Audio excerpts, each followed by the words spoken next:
way people start to run. Listen, here's this thing that we're used to. All right, ready?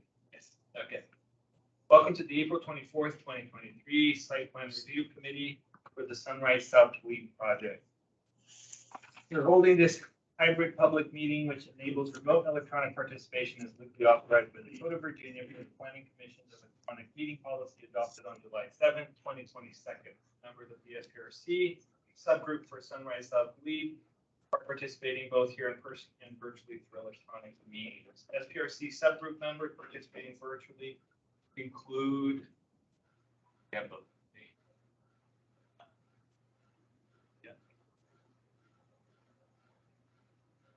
Cynthia and Stephen. Anyone else that shows up as the meeting goes on. At this time, I'd like to orient everyone to our hybrid environment and cover a few specifics about how tonight's meeting will run. Members of the public may attend the meeting here in person or electronically by using Microsoft Teams link provided in the SPRC webpage. The project webpage, the county's event calendars, and the email notifications sent to the SPRC email subscribers. Additionally, there's a dial-in option for those who wish to use it. For our subgroup members joining virtually, if anyone loses internet connectivity during today's meeting, please reconnect with us by phone. Please keep your phones and devices muted until you are called upon. Turn off sound of any other device around you to minimize interference for your virtual attendees. I'm running these things on.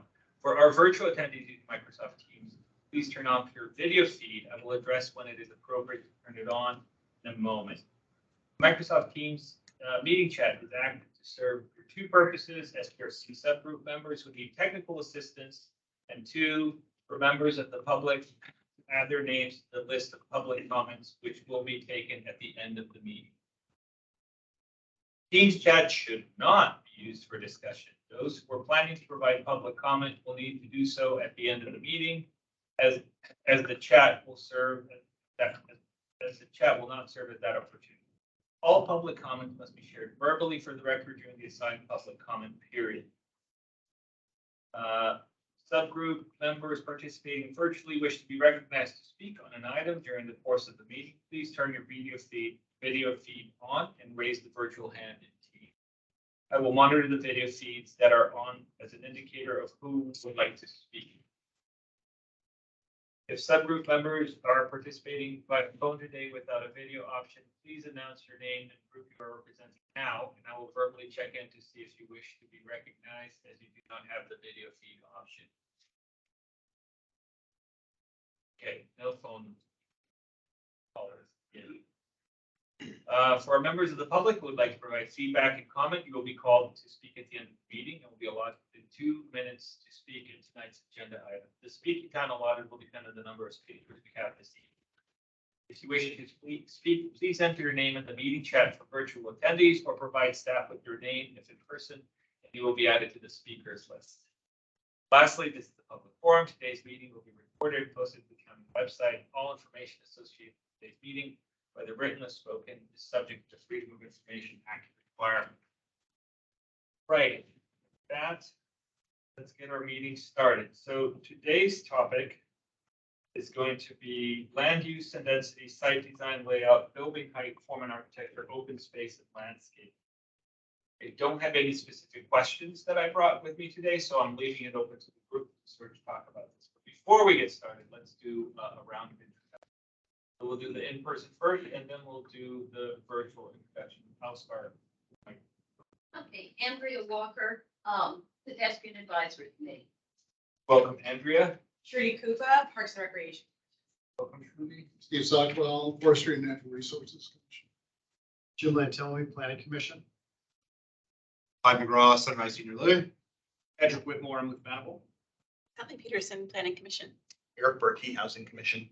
Kevin Ladd, planner with Arlington County. Yeah, Jonker, Associate Planner of Arlington County. Andrea Crossett with Land Landscape. Scott Fleming with Russ Darling Architecture.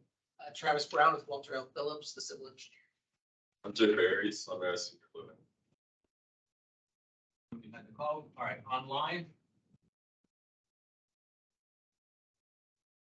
Robert Gibson, Arlington County DES. Development Services.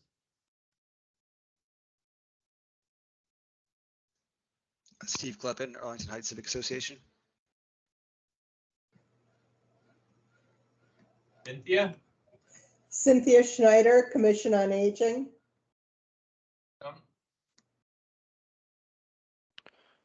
Jonathan Zader with Venable. All right, any other commission or representatives from the roster? All right, with that, I think we're ready to get started. I think then I will hand it to staff to do the presentation first, then the applicant, then discussion. About 10 minutes, so I might. Give me a heads up. I will. All right, so good evening, everyone. Kevin Lamb with the Planning Division, lead planner for the Sunrise South Glebe projects. I'm also joined by Rob Gibson, DES Transportation Planner, who's joining virtually. So tonight, I wanted to provide a brief overview of the SPRC discussion topics for tonight, which include land use and density, site design and layout, building height, form, and architecture, as well as open space and landscaping. And then I'll also touch on the process and some of the next steps for this project. So first, just to provide some context of the existing conditions, here is an aerial of the site. Most of the site is occupied by a church building. We also have kind of a large surface parking lot in the middle, and then a single family house on the northern end of the property. The site is bounded by 7th Street to the north, 8th Street to the south, and then Glebe Road to the east. And then on the west side, we also have the adjacent Alcova House, which is a designated local historic district. So the first topic for discussion is land use and density. The proposed total density for this project is 1.08 FAR, which is, or as you can see below, the allowable density per the SD zoning district standards of 1.5 FAR. So this proposed density translates into around 93,000 square feet of residential GFA. In terms of lot coverage, they're at around 59%. And in terms of just number of units, they're proposing, or they were proposing 108 units. I believe there's some updated numbers recently. So in terms of site design and layout, here is a plan view of the site, of the facility. So just kind of going around in the circle, we have fronting South Glebe Road are some covered porches. We also have a porte cochere structure that signifies the main entrance, which is as proposed off of Glebe Road. This is serviced by a driveway area for drop-off, as well as emergency service vehicles having access to the building. We also have proposed walking paths surrounding the building itself. Surface parking is located kind of in the rear of the property off of 8th Street. There will be a private outdoor garden between the surface parking area and the building. Next to this, there's also another entrance to the building that serves the parking lot. And then off of 7th Street on the north, we have the loading and trash access.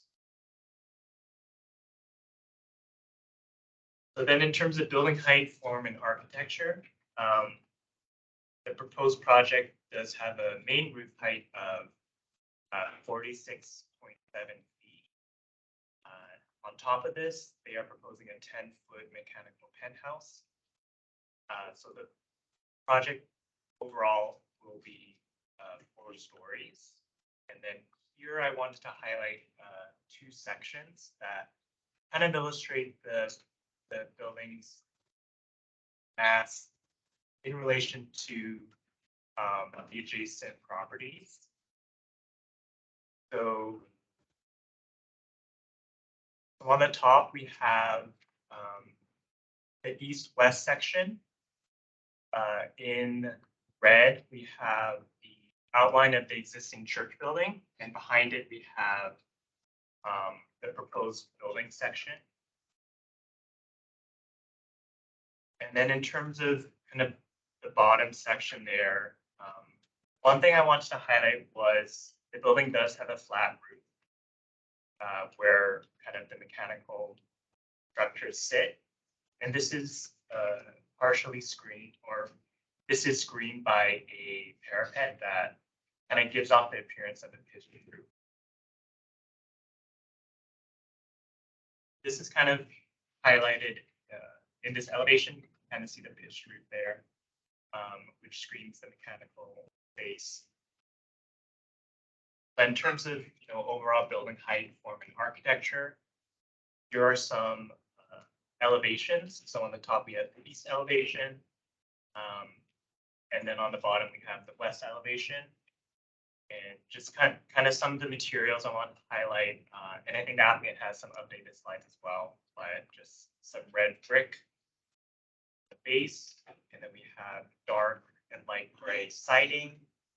We have light gray shingle siding, and then kind of white wood accent throughout the facades there.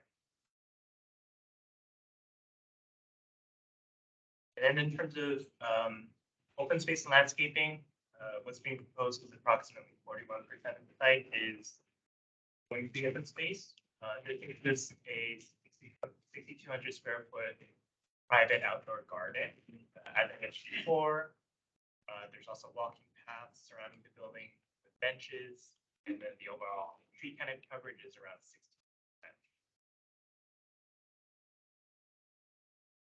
So here we are in the process. We concluded our online engagement last month with the feedback as well as the responses to common topics posted to the website. Here we are on the first SPRC meeting, and then kind of the second SPRC meeting will cover project updates, transportation, and then green building and sustainability. We're targeting sometime in June for that. So that concludes staff's presentation. I think we have the applicant's presentation next. Thank you, Kevin. You guys ready? Absolutely.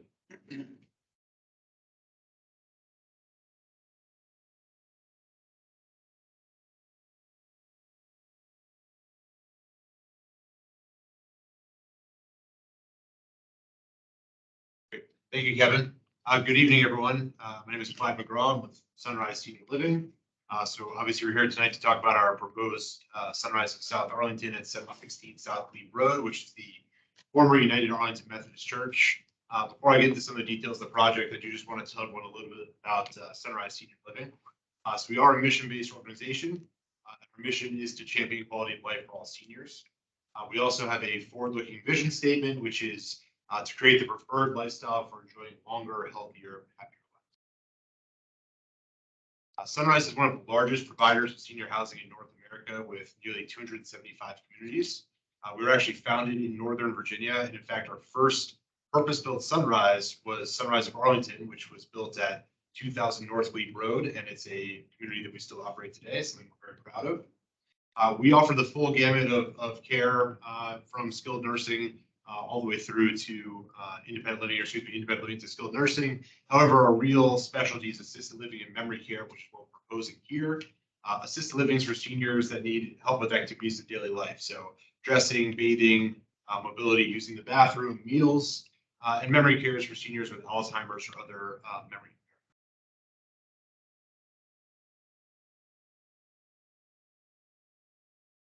So historically, Sunrise built kind of these same Victorian style mansions everywhere. I'm sure all of you that live in the DMV have seen them all over the area here.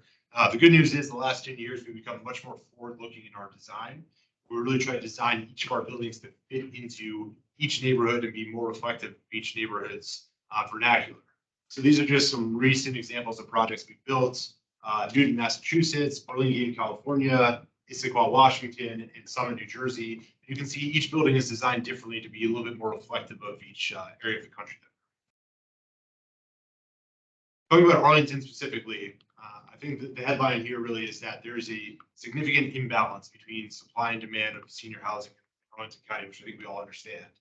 In fact, there hasn't been a new senior housing building built in Arlington County in over 20 years now. So at Sunrise, we do our internal analytics. We estimate about how many needed units of assisted living within just 3 miles of the site. So we estimate there's probably a need for about 1,100 units of senior housing, but there's only about 400 or 500 available today. In memory care, same kind of story. We estimate about 600 units of memory care is needed within just 3 miles of the site. There's only about 100 units today. It's very clear. We all know the story. There needs to be more senior housing in Arlington as soon as possible.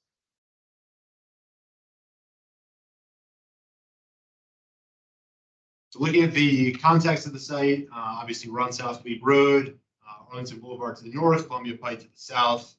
It's a mixed-use neighborhood, a lot of single-family homes, but there's also several larger apartment buildings, 6 or 7 stories, a number of commercial uses, fire stations, schools, churches. So really a full mix. The specific site, as Kevin mentioned, we're on the west side of South Glebe between 7th Street and 8th Street. So just some views of the existing conditions for those who haven't been out there. So the top view is if you're standing on Glebe Road looking south, you can see on the corner the White House. It's a former pastor's house. That'll be part of the development with the church in the background. The view on the bottom is looking north up Glebe. You can see the church in the background. In the foreground is an existing bus stop that will be retained with the development. The view from the top is looking from East Street east. The top right is looking from 7th Street west. And then the bottom image, I just want to point out, this is if you were standing in the parking lot today looking at the church, you could actually see a large portion of the church roof was actually previously demolished because of previous structural issues. So this is the existing site today. So just wanted to point out a couple things. The top right, that's the existing pastor's house. Obviously a very large surface parking lot. The church building at the bottom, you can see the portion of demolished roof. There's currently 4 curb cuts today for the site, one on 7th, a double curb cut on Glebe, and a curb cut on 8th Street. Just something I want to mention quickly, if we can stay on that one. There are a handful of existing tenants in the building, including 2 daycares, 2 religious organizations, and a clothing bank. When we purchased the property last summer from the United Arlington Methodist Church, they asked us to work with the tenants who were all on month-to-month leases to keep them operating as long as possible, which we said we'd be happy to do. So we initially agreed to extend all the tenants through the end of 2022. However, when we started meeting with the neighborhood, we quickly understood just how important particularly the daycares were, and in terms of being able to extend them throughout the academic year, meaning through spring of 2023, so all the children can finish out the school year, which we absolutely understood. So we actually extended all the tenants through June of 2023. I'm also happy to report that both of the daycares are in the process of signing leases for new homes in Arlington County. This is our proposed layout for the site. The first thing I'll point out is we strive to push the massing as close to Glebe as possible to give relief to our single family neighbors around us. We are proposing to keep the curb cut on 7th, double curb cut on Glebe as there is today, and a curb cut on 8th. There'll be a small rear parking lot. I do want to point out all the distances for our neighbors around the property. All of them have actually been extended. We're actually further from all of our neighbors compared to what's there today.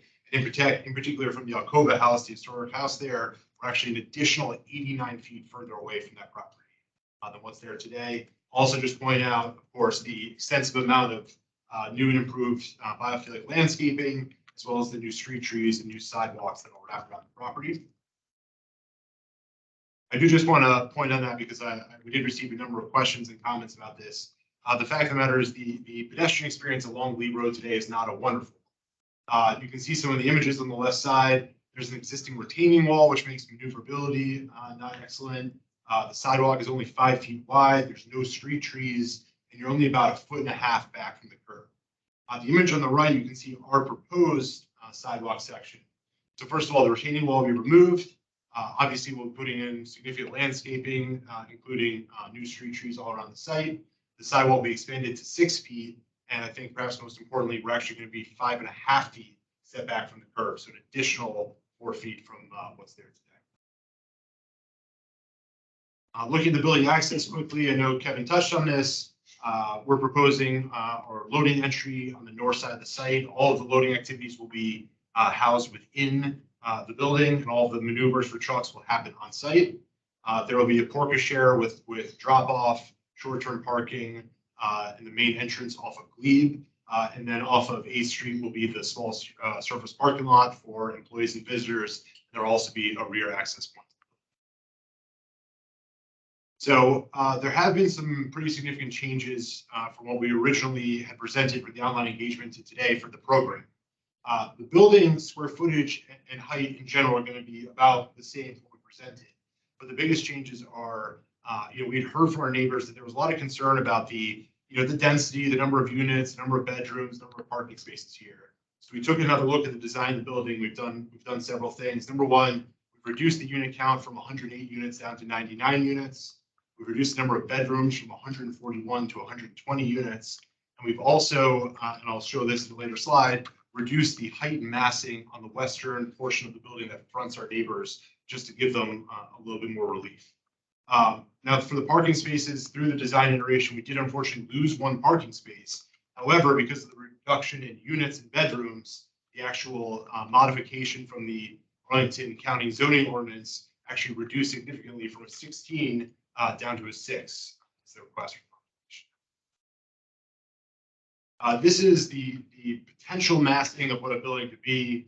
I realize it's a little comical, but it could be a 6-story building if you went to only the minimum setbacks.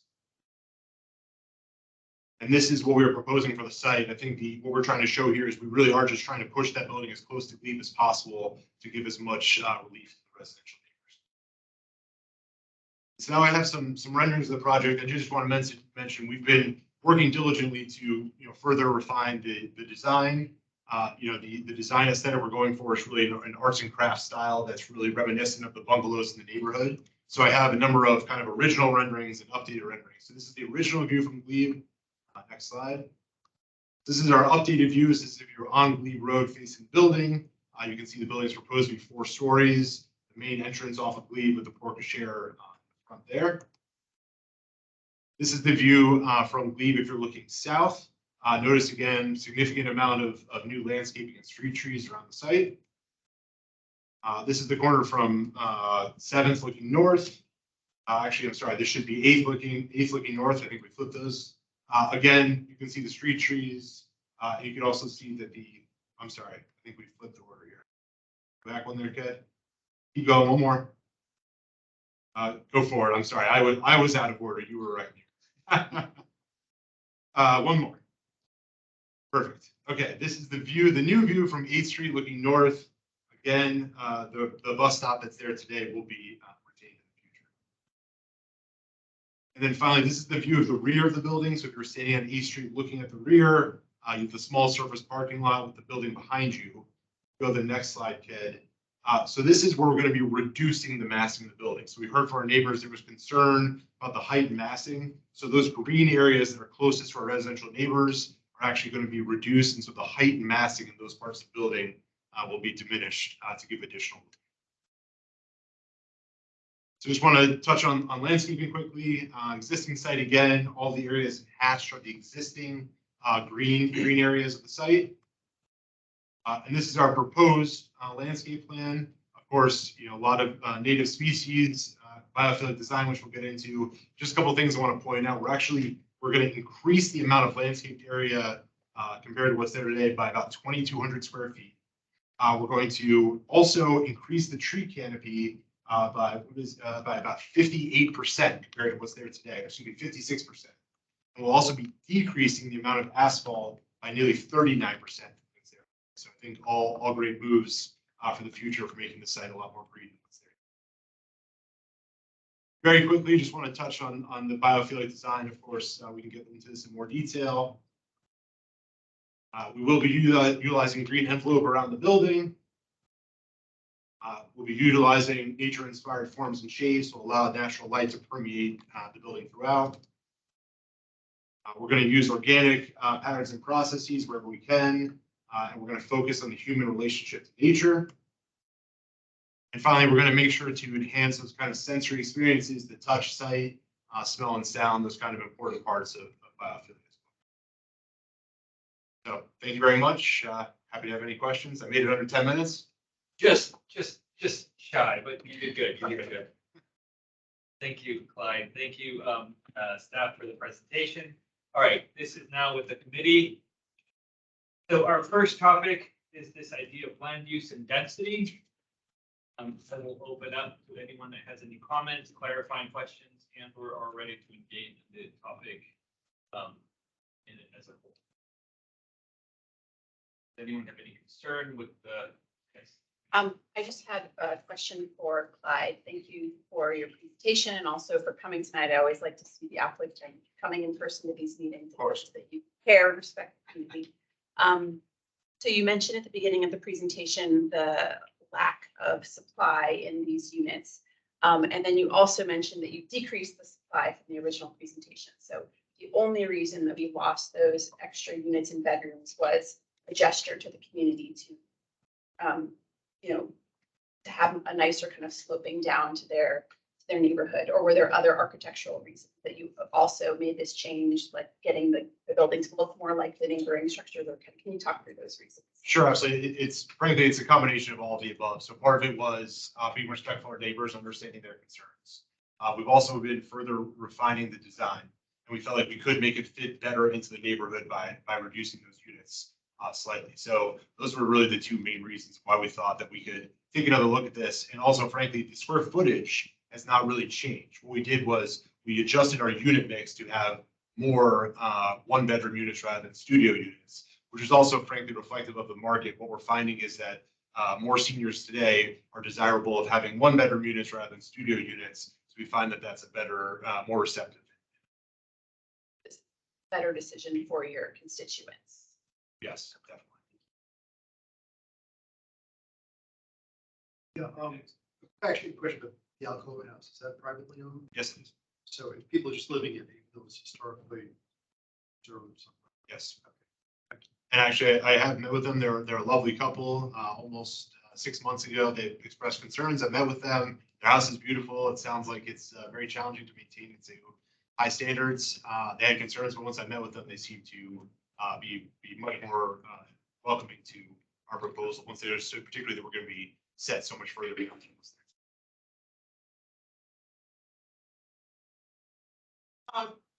So is this is more like an apartment building? It's assisted living, so it's for seniors that need help with activities of daily living or with memory care. The difference between apartments is each of the units does not have their individual kitchen. Instead, there's a dining room with a main kitchen facility. So that's kind of the main difference. Is every resident has their own unit, but there's a significant amount of common space. About 50% of it will be living room spaces and library spaces for the residents to enjoy, but their meals are served in a dining room rather than cooking. So each floor. No, there's one main dining room for the assisted living residents on the ground floor, and then on the memory care, each neighborhood of the memory care will have their own individual dining room. So how many?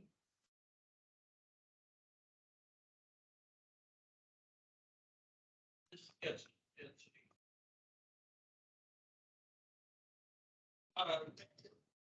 Is it semi-private? Which portion? You mean the interior of the building, you're saying? Is it two? Oh, I see what you're saying. We have a combination where many of the rooms are for individuals. Sometimes it's a couple, and sometimes we actually at Sunrise see sharing where two friends will sometimes share, which helps reduce the cost over time.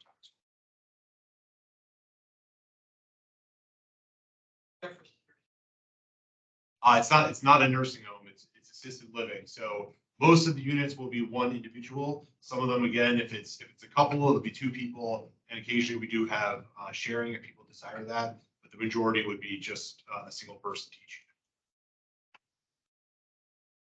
And so how many in total? I think at absolute max occupancy, we're estimating about 120 residents. 120. That's an awfully busy neighborhood. State. I'm sorry, could you repeat that? Maybe that's. Yeah, and I just, like, disclosure, my grandmother actually was at a Sunrise for several years, not here, but. In Which Ohio. Sunrise was she? Westlake, Ohio. Okay. So, can you talk a little bit about, you mentioned that the market was really shifting towards the one bedrooms. I think of from my personal experience, I'm familiar, studio, you just kind of walk in, I think there's like a bed, maybe a one bedroom might have like a kitchenette. I don't know if the bedroom has like a door on it, but then, maybe like a little seating area. Can you talk a little bit about, how do you come to the conclusion, with assisted living, that that's what folks desire versus studio?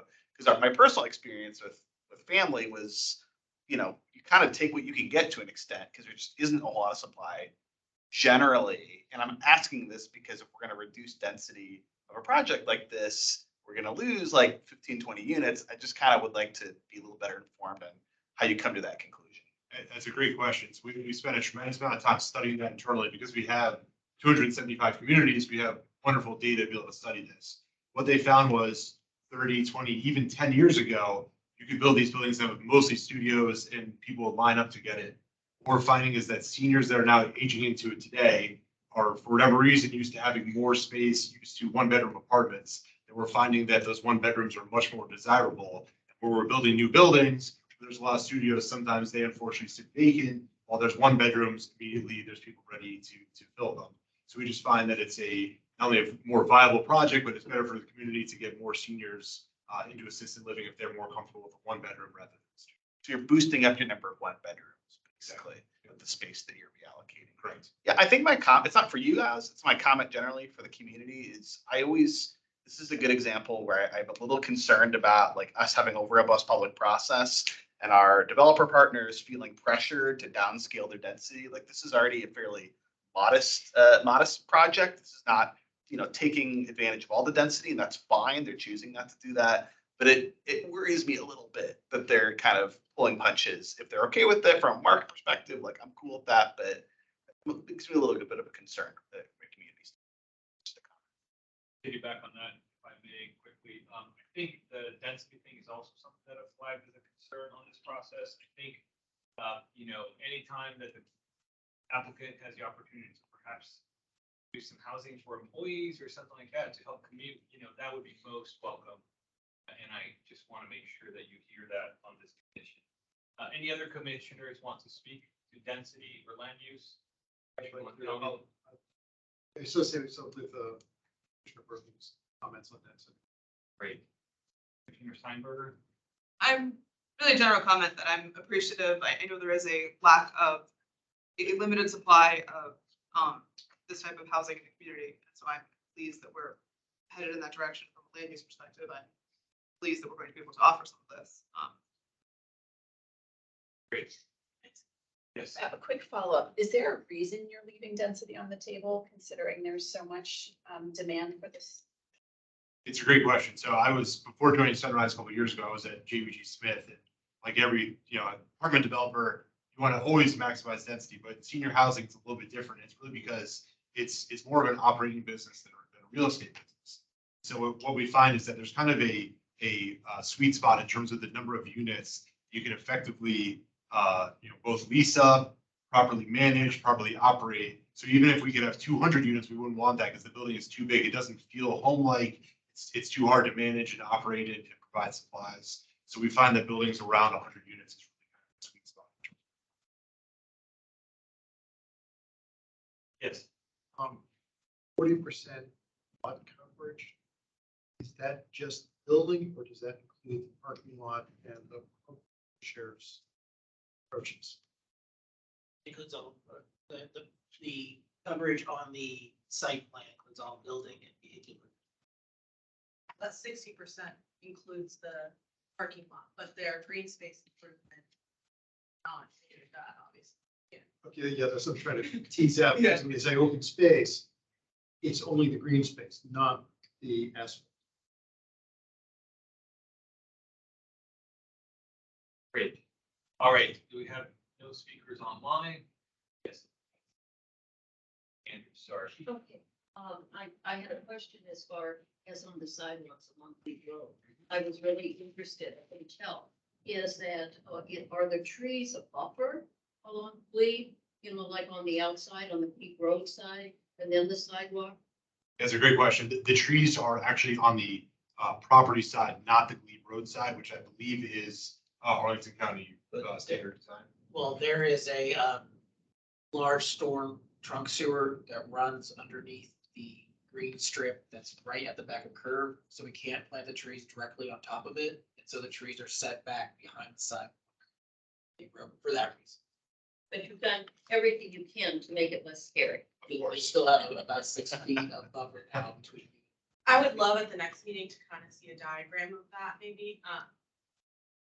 Okay, just We're gonna- bleeding. no, it's good, Yeah. it's good. I was just gonna wrap up density and land use and transition over to site design and layout, which we've already started. I love.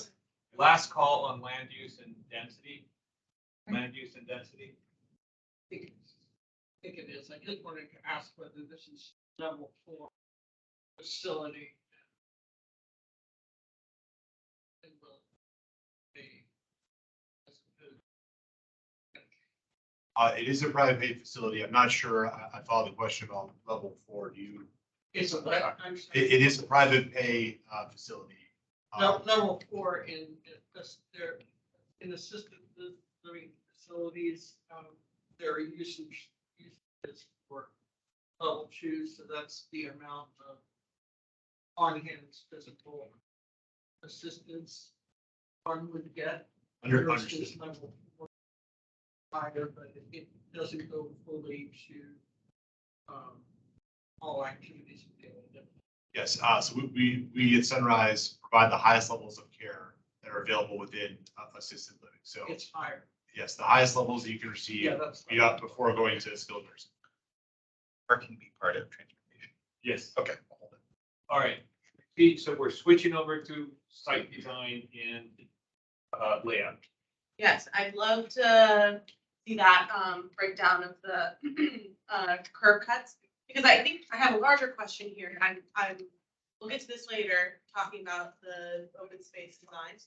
But I'm really encouraged by the curb cut being brought down, that retaining wall going away. Mhm. But I also want to understand, like, are we inviting community folks onto the property through those walking paths? How are we like distinguishing these properties? Are you guys comfortable with, folks playing in the trees behind the bus station? Things like that. Okay, this is great. Thank you. So I do want to answer your question, but just to Yeah. visualize here what it'll look like, because of what Travis said, because of the trunk sewer, unfortunately, there can't be trees on the exterior buffer. But there will be a buffer. We will be 6.5 feet set back from the curb, sidewalk, and then it'll be street trees inside. Okay. To answer your question, we will be putting in new sidewalks and street trees all around the site, of course, fully publicly accessible. There will be walking paths around the site. The idea is that it's supposed to be for our residents, but there won't be someone there, stopping you and watching you walking. If someone wants to walk on the path or walk on the grass, you want to be, good neighbors. Will be fenced off. Wonderful. Thank you. I don't know if this question falls exactly in this topic, so if it's not in the right place, you can tell me and I will move it or such. Do you have outside programming for residents? Like, what activities would be walking around, what? Absolutely. So obviously we have a significant amount of walking paths around the building, because obviously it's an important part for seniors. We also have a private garden in the rear where there's a lot of programming. And as many nice days as there are, we can get our residents outside in the sunshine. We encourage that as much as possible. So any activity that we do inside that we do outside, we will, whether it's, arts and crafts or games or exercise, the full scale of our programming we'll do in the garden if we can. Okay, and that's only accessible to residents and their guests? Correct. Okay, thank you. Respect to the parking lot, is that gonna be impervious surface? Plan there. Right now, it's not proposed to be impervious. Excuse me. Right now, it is planned to be impervious, correct? Yes. It's asphalt. Just asphalt. Yes. Any chance you'd rethink that? So strikes me that you. A lot of concrete sites.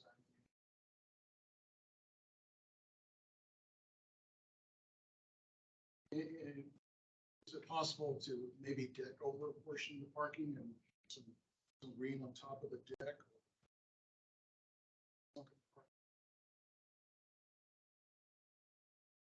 We have looked at a number of options. We haven't looked at that specifically. I mean, there might be challenges with putting the structure. How would you put it up there and still have cars and trucks be able to fit under it? Just thinking off the top of my head, but we'd be happy to explore that. It does just seem to me that the problem with the existing site is that you've got a concrete island. Way, although you've shrunken the parking lot, you've still got a concrete island. So I think that have an opportunity to do some improvements. I endorse that, and I would double down on the priority, I would say, within all of those design changes to being some sort of porous material in it's a concrete in the parking lot. You know, I'm overall. I felt this is a great project. I'm very happy with it, but the one big sticking point for me is that huge parking. I really see that as a big problem. And it looks like you have some trees in it, which is good. Or you could do that maybe where those trees are also be rainbow kind of thing. But it just sticks. It just bothers me having such a big look about it. So that's really my one objection I have to this entire project. Everything else, as far as I'm concerned, great to do. You know, that. I absolutely understand that. As I mentioned before, we've done everything we can to shrink what's there, huge asphalt, make it smaller, and increase the landscape. We do have a number of plantings around there and trees throughout, but let us look at it again and see if we can increase the landscape. Thank you. I have two questions. One is about emergency vehicles getting into the building. So I assume that the height of the portico, is that what we call it? Portico is the right height. So I was kind of wondering about, you know, if they're coming from the south going north, how do they get in? Because there's a median there. They just have to like keep going north and then turn around. Can they go in from that north side if that's the fastest way and kind of go in through where the yeah, I guess I'm just wondering how are they going to get in? So it's a great question. So I think the answer at the first question is yes, the worker share is high enough to allow for the ambulances. Obviously, if they're coming south, they'll be able to turn in. If they're going north, the options would be, because there's a median there today, to either go up and loop around from 7th Street, you know, do a U-turn to enter. What I think would be easier and quicker, and what they'd likely do is just make a left on East Street and go in through the rear parking lot and access the building. Okay, yes. So they would have both. They would have both. They'll be able to go different ways. And then my second question is, I would just want a clarification on where is the garden, like the outdoor space that residents would be using? Sure. Is it kind of behind the building, right next to the parking lot? Yep. So the private garden is this area here. There would be a fence. Actually, fences here. Goes around garden here, and that's for, you know, both the safety and security of our residents. Okay, and then just a final comment that I wanted to add, when we reviewed projects like this in the past, they would have kind of some adjacent public space on their property. And they said the residents actually really like to see kids in the neighborhood, like playing ball or just walking. So, you know, maybe if there's a way to let residents use that pathway, if your residents to like children from the neighborhood walking by, you know, encouraging them so that the residents can look out their window and see. Absolutely. Well, what I can say with certainty is we do a tremendous amount of programming with our neighborhoods. So there will be lots of opportunities for neighborhood kids to come into our community. So I was actually talking to one of our new buildings in Connecticut, and they had right next door was Jewish Community Center. And so they invited all the kids in over the holidays. The kids baked cookies with all of our residents. That's just one minor example of these things that are happening kind of programming. We don't turn our back on the neighborhood. We want to be part of the neighborhood and be part of the community. Yes, Mr. Gibson.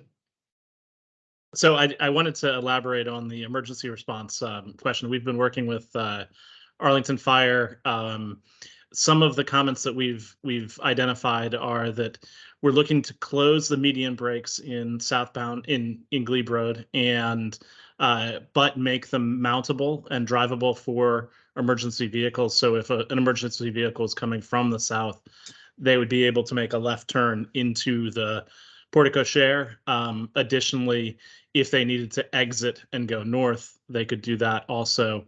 And we've talked to fire, and the first bell that would respond to this site is just to the north of the site on Glebe Road, and that fire station also has a medic unit associated with it. So these are a very short distance from the site. So hope that rounds out your question. Thank you. I'll do a quick follow-up. I'm just gonna speed this up. We don't have to talk about it right now, but that private garden, the enclosure, probably something we'll discuss during the landscape thing, but I'm very curious as to how that, both encloses and relates to the neighborhood, without sort of being. Do you have something to say, Doris? Yeah, I just wanted to ask about accessibility and so they're gonna be 1 and 2 bedroom units, apartments. There's a variety. There's 1, 2 bedroom and as well as studio units. And each will have its own bathroom. Yes. Yes. Yeah. Yes. Each one will have their own bathroom. Like a kind of. Correct. Yeah, okay. So I'm assuming, No, go ahead. okay, so are you planning to build this at the with the ADA 2010 accessibility standards for the entire building, including common areas? I mean, It'll absolutely be fully ADA accessible. Scott, was it the 2010 ADA? it's not housing. It's facility. That's why I'm asking. Follow the 2018 Virginia Building Code, which adopts the various federal codes, including the ADA code. Everything will be fully accessible. Were you able to hear that? We need to repeat. So you said yes, it's going to be with the 20. Yes, it will be yes. It's going to be the- Yes, absolutely. So everybody will fully accessible. Yes. There's like a variety of accessibility levels for various units. As I recall, it's like the difference between a type B accessible bathroom versus a fully accessible bathroom. It's kind of a mix throughout the project and unit types. I just wondered because I wanted to make sure that everybody in this kind of building. Yes, 100%. There's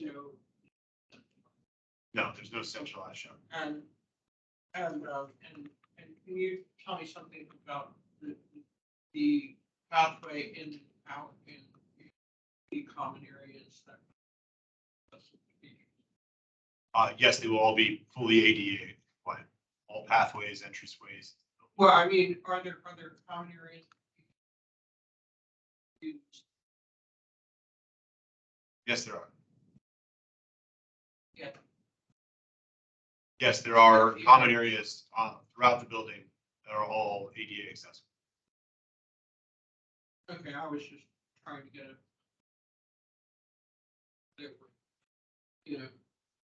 community rooms and things like that. Yes, there's a number of amenity spaces, community rooms. They're all designed to be fully accessible throughout the building. Dining. Yes, of Yes, course. okay, so, There's not a. thank you. Yes. I just wanted to ask about the alleyway that's behind the building. Okay, is that, I assume it's going to be closed off? Right, yeah, the alleyway is not our property. We will have a privacy fence that extends along the western boundary, so. Because it did seem kind of a shame not to have it accessible in one way or another. Again, unfortunately, it's not our property.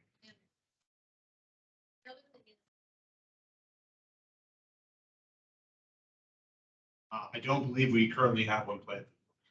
So we are providing fire retention around the perimeter of the building, so the roof water will drain into the fire retention facilities, treating those.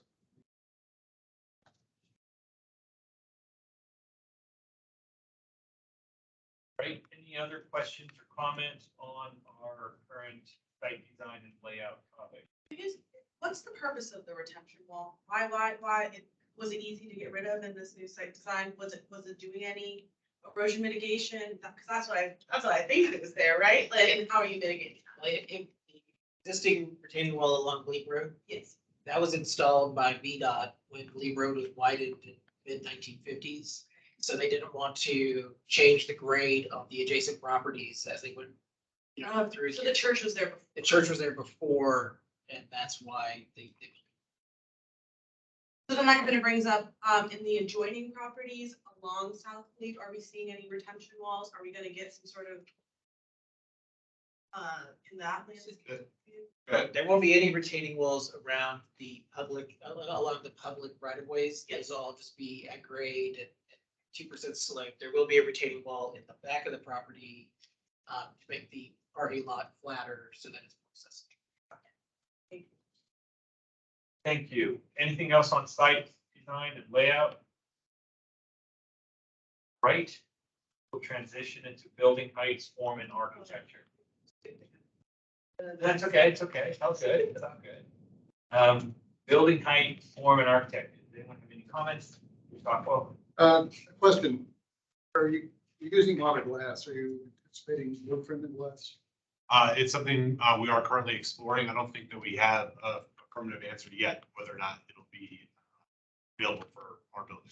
Okay, but if you're adding additional tree canopies. We're definitely considering it, but again, it's not something we've been able to confirm is available for our window type here. I will piggyback on that. Me as well. I would like to recommend smaller windows. To give it for several reasons. One, for the environment, energy aspect, smaller windows, less heat, less cooling required, smaller windows, less bird conflict issues, cheaper if you are making bird-friendly glass, less glass to buy. Also, a little bit of the scale on the project. The windows right now, lovely though they are, they have a little bit more of that sort of commercial, almost industrial, not industrial, commercial sort of scale to them. I think if they were a little bit smaller, given all the sort of positives I've just mentioned, it would also bring it down to a slightly more residential scale. So if you were interested in feedback, that's the feedback that I would give. Slightly smaller windows where you can. Thank you. Are they operable? Yes. Thank you. There. Someone had their hand up. No, Shruti, you had your hand. No. I would endorse both of those comments on. For friendly glass. The other thing is sort of you want to speak? Yeah, please. Well, I was just gonna say that we can study that. We do, one of the strategies for the residents is to maximize glazing. So we blend the actual strategy while it really improves the internal environment in terms of their quality of life and all that. So it was something that we have a minimum standard per that provide a certain amount of glazing that is large. So I can see your comments and we can study. Yeah, my, building science across 25 to 35% optimum range for daylighting and biophilia issues. But yes, I know windows are very attractive to owners and tenants. So there's that pressure admitted. I think, it's about getting that sweet spot. But thank you for considering it. Anything else on form, roof form, height, massing? A little bit on the density thing. Yes. Trying to ask, but I would hope that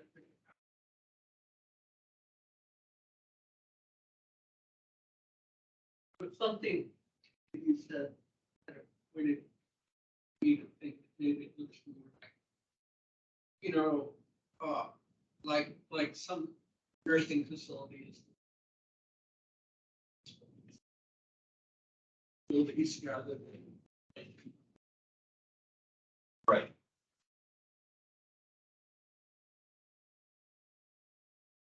Architecture Commission.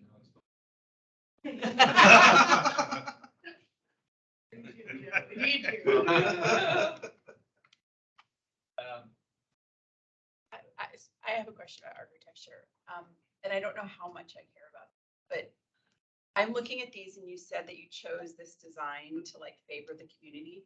And I'm looking at it and I'm like, what buildings in Arlington look like this? So do you have pictures that you were like, we use these 6 pictures to inform this design? And again, I mean, I think it's fine, my perspective, but I just was wondering, I'm like, really? That's not what I picture when I think of Arlington buildings. We don't have present images, but we do have our architect sitting right behind. That's not bad. That's a good idea. Because it would help about what I'm about to say. So the neighborhood, it's obviously the historic door, but in general, the neighborhood was built largely in the 30s, 40s, 50s. And it has kind of a preponderance of the bungalow style homes, which are pitched roof, wide front porches. It has a gable facing the street and the various, front steps that lead up, red brick, those kind of, a mix of red brick, fairly simple forms. And so kind of the arts and crafts style that is typical of that 30s, 40s era. So we chose that style. Clive had mentioned that a place that feels like home is important. So this is evocative of that style and uses a number of the forms, such as the gables, the pitched roofs that are also have mechanical screen behind. It's got the deep porches with the large shadow. You can see it. It's broken up into 3 distinct masses, each with their own pitched roof kind of height. Gables that front the street. You can see the fretwork that's up at the top of the gables, which is all hard to read, but the towers on the corners have brackets on it. Those are all kind of elements that if I had images like destined wood, I could point to and say, these are, there's the house down the street that has brackets. So it's the windows that we were discussing, they're all hung windows that are like what you find in a typical residence. Because again, it's important for Sunrise that their residents feel like it's a home, a place that they live, not your larger apartment buildings with commercial storefront systems.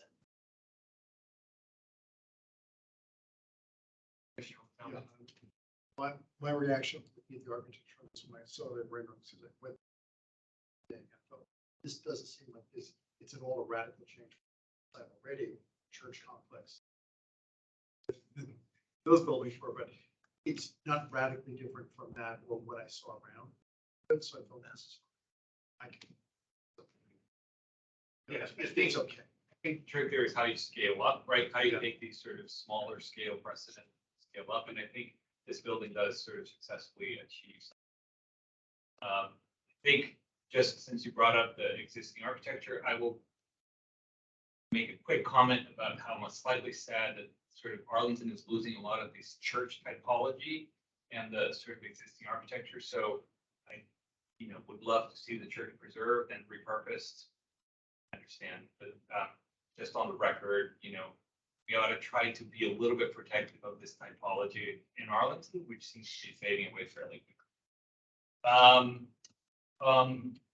I actually had a density, just a real brief density question. I think it's for Ken, actually.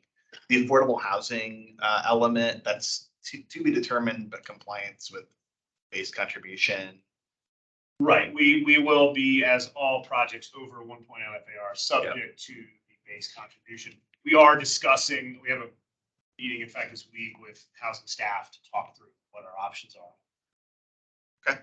And to speak to your comment, Leo, totally respect that and concur with that to an extent. I know that site fairly well, and people who sent their kids to the programs there. It's a pretty vacant church for a while though, so it is a situation where something was going to happen. But I concur.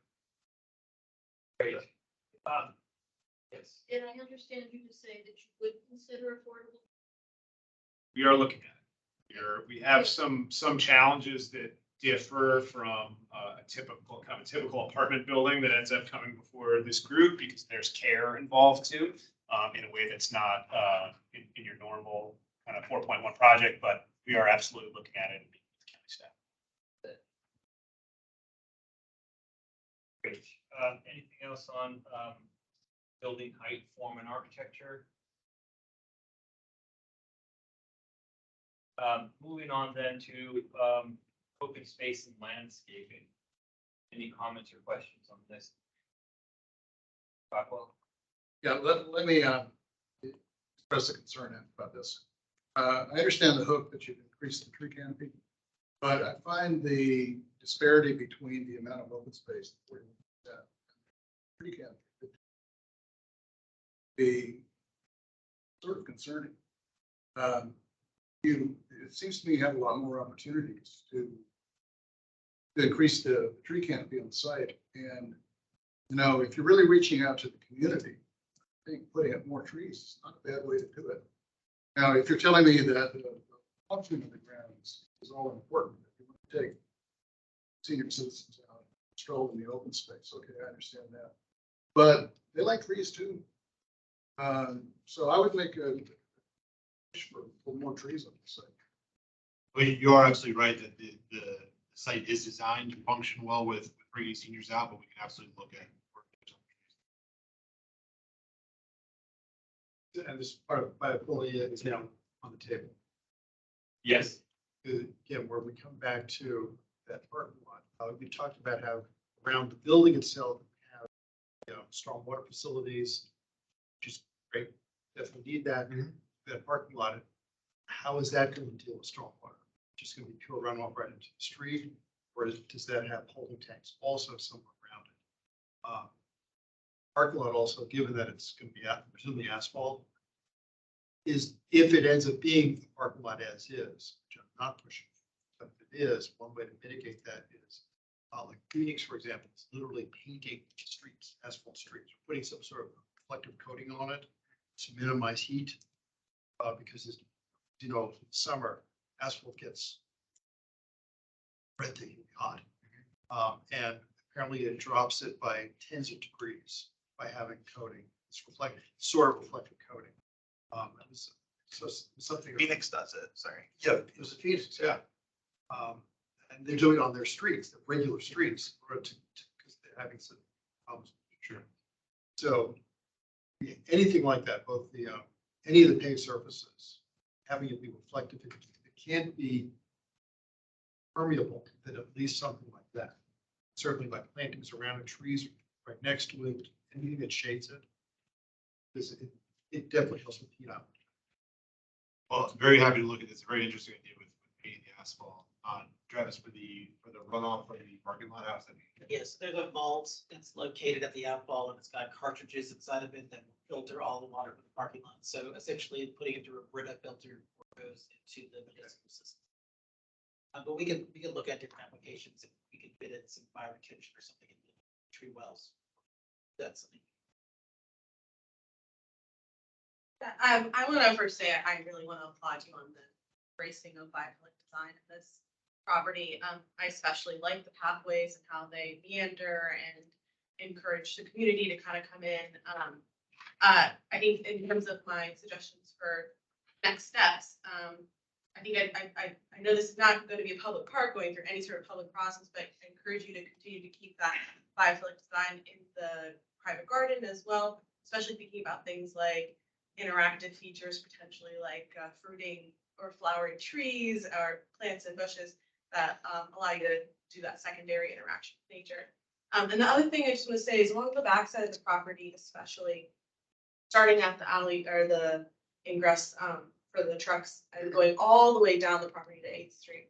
I kind of see that as part of the edge habitat that Alcova House provides as well. And so I think it's really important that that not be a throwaway in terms of both being an opportunity for increased plantings, but also thinking about how it contributes to the ecosystem that it's backing into behind the property as well.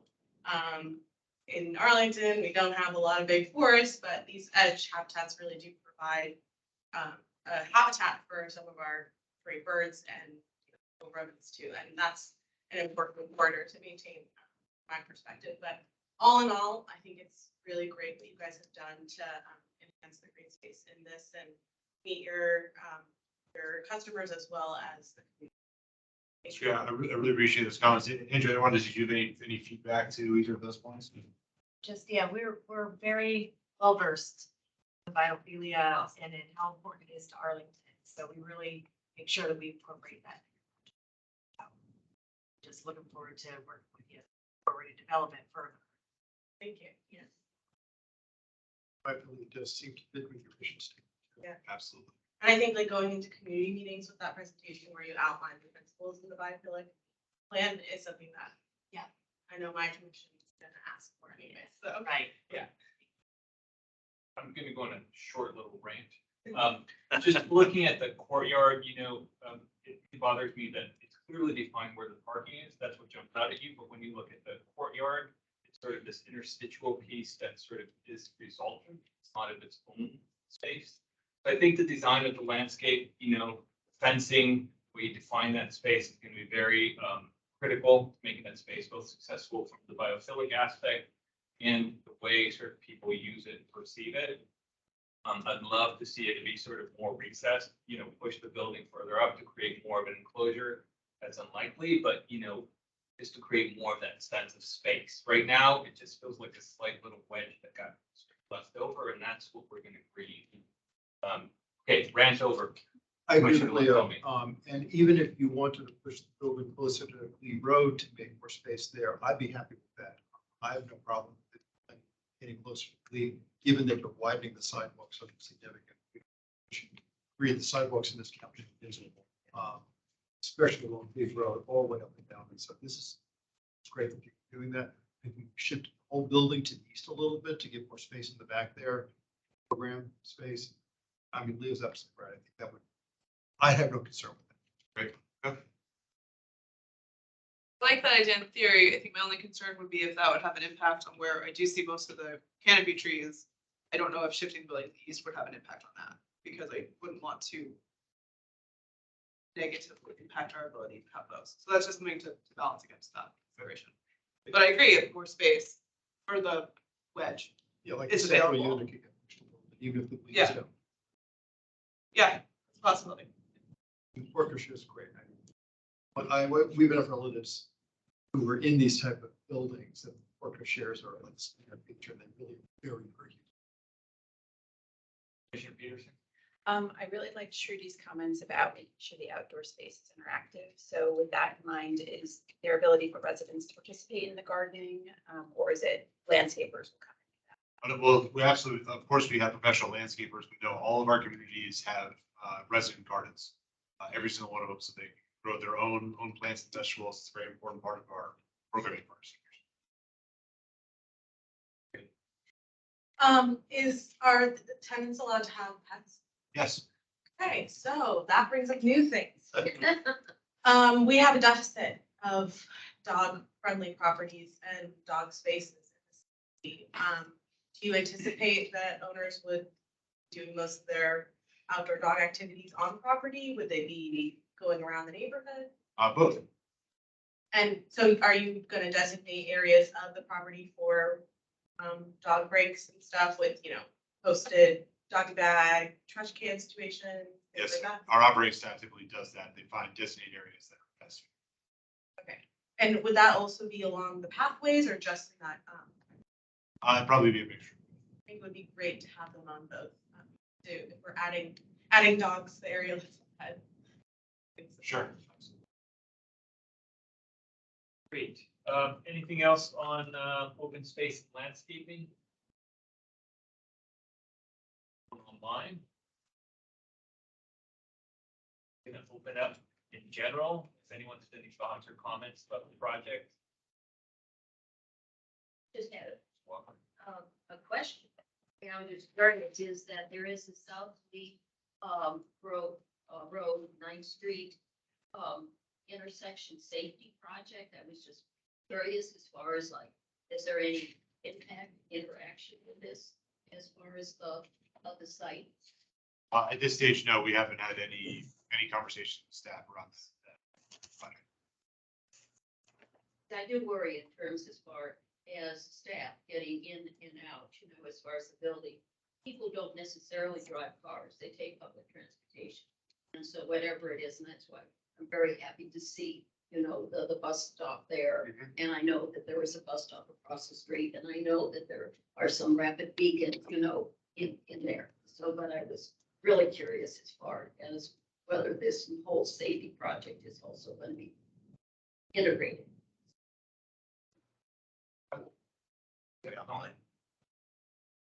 Cynthia? Schneider? Thank you. I'm representing the Commission on Aging, and we've met with, we had several meetings with the developers, and I appreciate the time you all have spent with us. I think the Commission on Aging is generally in support of this project. And the reduction in the number of units and bedrooms in response to concerns about density appears to be reasonable. But one issue that is not covered in these site planning review meetings is one that the developers have certainly heard from the Commission on Aging before, and that is our hope that there will be some affordable units in this facility, because as I think everyone on the committee knows, assisted living is very expensive. And we have a desperate need in Arlington for some affordable assisted living units for our lower income residents. Thank you, Ms. Schneider. I know so I know transportation will be at the next meeting, right? Yeah. But I want to maybe throw something out there to tee up, you know, a possible question I'll have then. I would like to learn more about like the median, like the mountable medians we'd heard about. I think that's something that I'd like to maybe explore. And then I have a lot of questions about the parking ratio, and especially as it pertains to senior living facilities.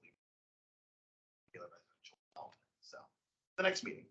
Thank you. And I'm going to wrap this up if no one has any stories. Yeah, I just wanted to ask if there are going to be pedestrian structure project. I'm just thinking, somebody said earlier, and also thinking about whether the applicant for county road are thinking about that and making intersections accessible, including audible signals. And then the other thing that I like to support is the idea of having some commitment to, as a community, to portable assisted living units. And so I'm wondering also what that might be. Like right now, I think cost of assisted living units is pretty high these days. Maybe even as high as 5,000. I don't know what these are going to be, but bringing that down to some affordability for modest income seniors. Great, thank you.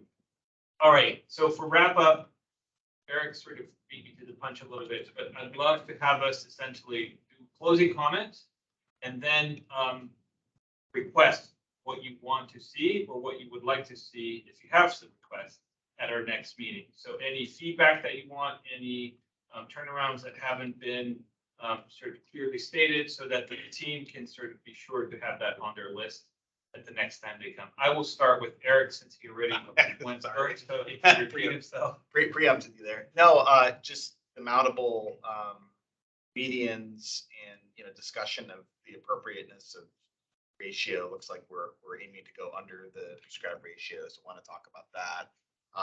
Definitely, you know, if there's any progress on the affordable units, that is a I'll just say that, my view, that is a policy choice though. So there are trade-offs to pursuing that. And I'll put a plug in for the Housing Commission. We had a great staff presentation. I think it was in February about the Affordable Housing Ordinance and how that base contribution works. So you can watch the video on all that. That's it. Thanks. Thank you. Emily? I would be interested to know if on your flat roof, you're looking at solar panels. That would be a great benefit. And then also, transportation wise, if there will be bike parking for staff or even for residents, and how residents, what transportation options do they have if they wanted to like get into the city and Smithsonian's, would there be vans to get them to the metro stops? Is there an easy bus route? So what options they have there? I'm interested in Tenley's questions with regards to transportation options and activities for the residents. I think that's a really good point.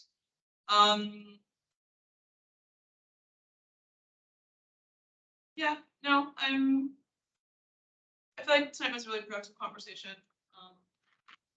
And I'm pleased with what you laid out in terms of the travel lane and sort of the improvements to the sidewalk pedestrian experience and all that. So as far as transportation goes, I think we're headed in a very strong direction. And we gave you a bunch of questions. I have those exact same questions. This is a highly bicycle unfriendly area. Glebe Road is, don't ride a bike on Glebe Road. So I'd also like to know who is actually going to use it. Because assisted living, very few residents have cars. Correct. It's not like an independent living place. So who do we expect is going to be using it? How are we coming up with it?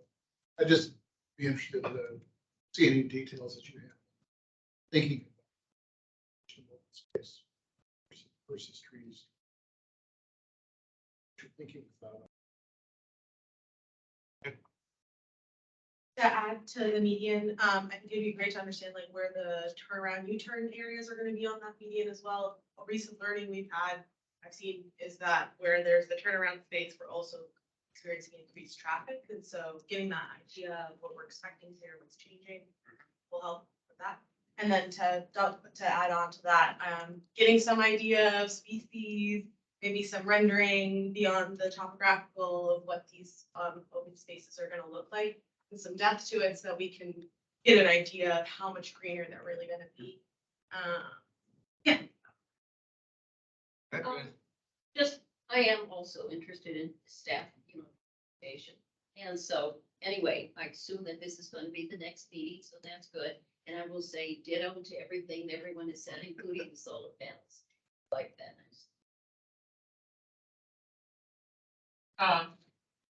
I'd like to, I think I said two things before, the affordable units.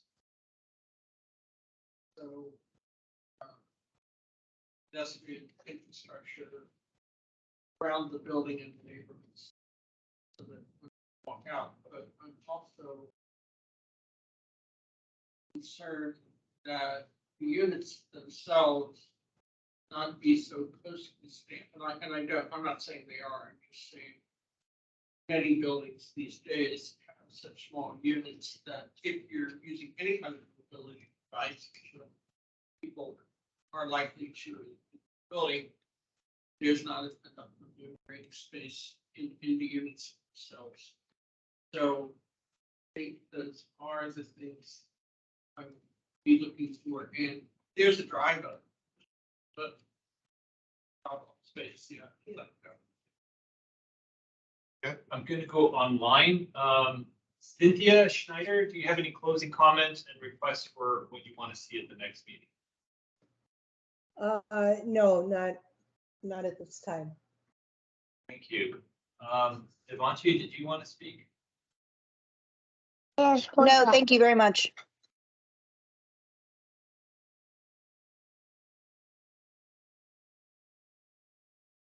Hey, Stephen, go ahead.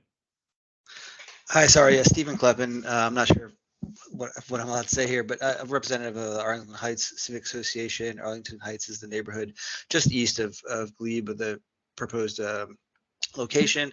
And obviously Glebe is a major artery of traffic through our neighborhood, or around our neighborhood. Just wondering, or hoping that the next meeting, we can maybe talk about what sort of increased traffic we might see on both the major roads, public transportation, by both the residents and the employees. Thanks so much for your time. Thank you, Stephen. And you are on the roster, so you are welcome to participate in the meeting whenever you have a comment. I will say I would love to see, first of all, thank you for the design. It's very good. I think we're close. I think the comments tonight were constructive, so thank you, everyone. Thanks for the presentations. I would love to see the bus stop get like due respect. I think, you know, as much as we can encourage people to take the bus service, and Glebe, for all of its bad biking, does have pretty good bus service. So, you know, if we can make that space so that people feel safe, sheltered, instead of just putting those little plaques that we call bus stops, you know, I'd love to see that get sort of its due respect on the landscape and the sort of general design. I think I'd love to see that next. I think otherwise, thank you very much for the presentation and the design. I think that's it, right? All right, well, thank you, everyone. With that, do I have any closing statements? We have no public speakers, so that's it. Thank you all. Thank you, everyone. Appreciate it. Efficient. Okay. Don't need it.